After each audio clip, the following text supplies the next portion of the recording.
Vos yeux ne les discerneront jamais dans la nuit, et pourtant elles sont là.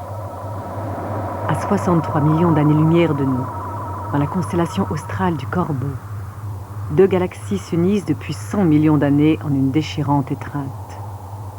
La collision des galaxies dessine dans l'espace la tête d'un insecte surmonté de deux fines antennes recourbées, ce qui lui a valu d'être baptisé les antennes. Avant de se rencontrer, chaque galaxie avait la forme d'un disque. Puis, en se rapprochant l'une de l'autre, chacune a tiré de toute sa force gravitationnelle sur le disque de l'autre, arrachant dans l'espace des rubans d'étoiles, de gaz et de poussière. Ces minces rubans s'étirent maintenant sur plus d'1 million d'années-lumière.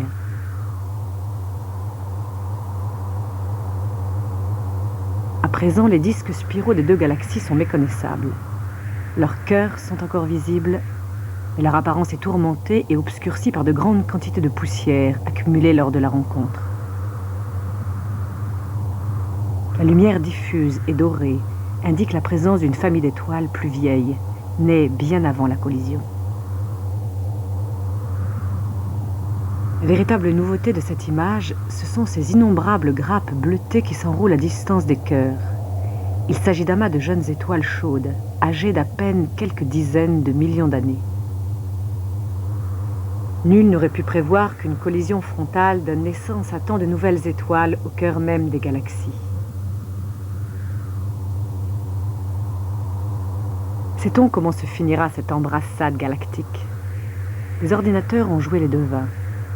Selon eux, les milliers d'amas bleus périphériques deviendront de petits amas globulaires, plus rouges et concentrés.